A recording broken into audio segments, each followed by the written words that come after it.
Assalamualaikum warahmatullahi wabarakatuh. Sebelumnya, perkenalkan dok, nama saya Arleta Zahira dengan NPM 1601110250044. Di sini saya akan menjelaskan mengenai Moyer's Mixed Dentition Analysis. Jadi, dimulai dengan introduction terlebih dahulu. Moyer's Mixed Dentition Analysis merupakan penilaian secara lengkap terhadap ketersediaan ruang pada lengkung rahang pasien atau assessment of the space situation selama fase gigi campuran. Nah, tujuan dari analisis ini adalah memprediksi total lebar mesiodistal gigi kanin dan premolar permanen yang belum tumbuh, hanya dengan memanfaatkan ukuran insisif rahang bawah yang sudah tumbuh sempurna. Nah, analisis ini dibagi menjadi dua prosedur, ada prosedur in the mandibular arch dan prosedur in the maxillary arch. Di sini saya akan membahas mandibular arch terlebih dahulu. Nah, prosedur ini dimulai dengan tahap measure. Nah, tahap measure ini dimulai dengan mengukur lebar mesiodistal terbesar dari masing-masing 4 gigi insisif mandibula menggunakan tooth measuring gauge atau boleh gauge, atau biasanya kita menyebutnya sebagai jangka sorong. Nah, lalu hasilnya akan dicatat pada formulir Mixed Dentition Analysis pada gambar di sebelah kiri. Lalu tahap selanjutnya ada determine. Determine sendiri merupakan tahap penentuan jumlah ruang yang dibutuhkan untuk penyejajaran gigi incisivus. Tujuan dari tahap ini adalah untuk mengetahui posisi ideal insisif setelah dirapikan, sehingga ruang yang tersisa untuk canine dan premolar dapat dihitung secara akurat. Nah, langkah-langkah pada tahap ini adalah yang pertama, atur jangka boleh gauge atau jangka sorong pada nilai yang sama dengan jumlah lebar mesiodistal gigi insisif sentralis kiri dan insisif lateral kiri.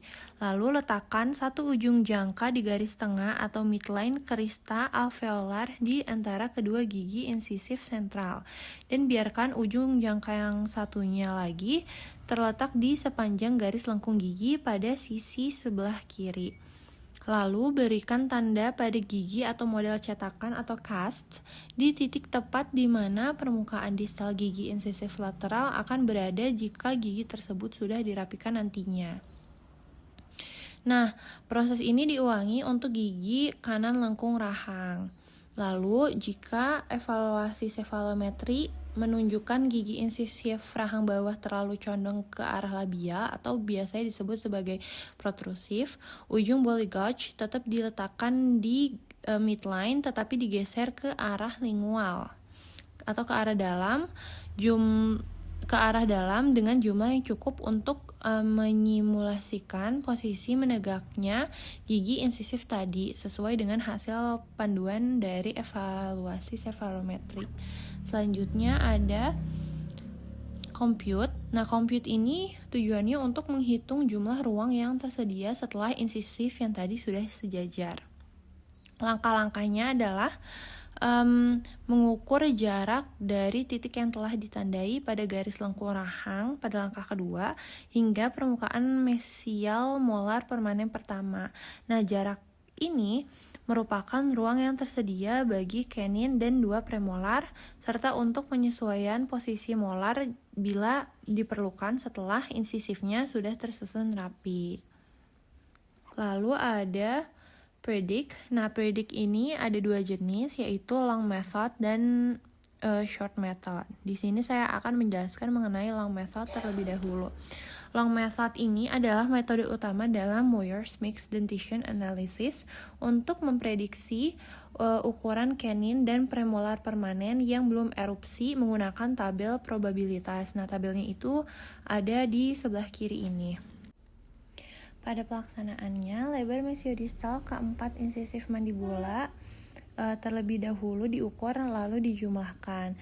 Nah, nilai totalnya tersebut kemudian akan dicocokkan dengan tabel probabilitas Meyers untuk memperoleh prediksi total lebar canine, premolar pertama dan premolar kedua pada satu sisi rahang. Nah, tabel ini menyediakan beberapa tingkat probabilitas mulai dari 5% sampai 95%. Namun, kalau dalam praktik klinis umumnya digunakan tingkat 75% karena dapat memberikan estimasi yang lebih konservatif dan mampu mengurangi risiko dari crowding. Nah, sementara itu, tingkat 50% lebih sering digunakan oleh klinisi yang berpengalaman atau apabila tersedia analisis sefalometri yang lebih akurat. Lalu, jika ruang yang tersedia lebih besar dari hasil prediksi, berarti terdapat spacing. Jika sama, ruang dianggap cukup, sedangkan jika kecil menunjukkan adanya crowding. Selanjutnya ada short method, di mana metode ini memprediksi ukuran canine dan premolar permanen yang belum erupsi dengan cara yang lebih sederhana, hanya menggunakan rumus matematika, dan lebih cepat jika dibandingkan dengan long method. Langkah pertama dari short method adalah mengukur dan menjumlahkan lebar mesiodistal keempat insisif mandibula. Nah, jumlah tersebut kemudian dibagi dua. Selanjutnya, untuk bisa memperkirakan total lebar canine dan dua premolar mandibula pada satu sisi, hasil yang tadi ditambahkan 10,5 mm. Nah, kalau pada maksila, total hasil yang tadi yang untuk memperkirakan total lebar canine dan dua premolar, hasilnya itu ditambahkan dengan 11 mm. Meskipun short method itu lebih cepat dan mudah diterapkan, long method tetap lebih direkomendasikan karena memberikan hasil prediksi yang lebih akurat melalui penggunaan tabel probabilitas dan mempertimbangkan variasi ukuran gigi berdasarkan dari jenis kelamin pasiennya. Nah, yang kedua ada procedure of maxillary arch, di mana prosedur ini mengukur ruang yang tersedia atau space available dan membandingkannya dengan ruang yang dibutuhkan atau space required untuk erupsi canine dan premolar permanen. Prosedur analisis pada maksila ini dilakukan dengan langkah-langkah yang hampir sama seperti pada rahang bawah.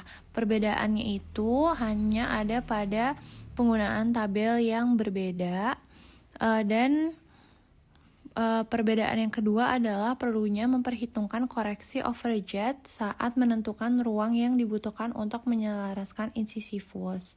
Jika terdapat overjet yang berlebihan dan direncanakan untuk dikoreksi, posisi akhir incisif maksila akan berubah sehingga memerlukan tambahan ruang pada lengkung rahang. Oleh karena itu, saat mengukur ruang yang akan ditempati oleh insisif yang telah disejajarkan, harus diberikan allowance atau penyesuaian sesuai besar koreksi overjet yang telah direncanakan. Lalu pada slide ini ada visualisasi model studi pasien rahang atas dan rahang bawah beserta dengan formulir perhitungan ruangnya.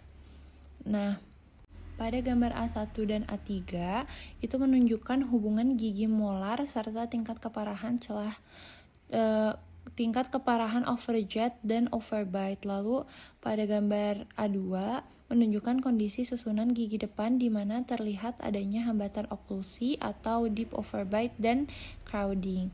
Lalu pada gambar A4 dan A5 menampilkan lengkung rahang secara keseluruhan dari atas.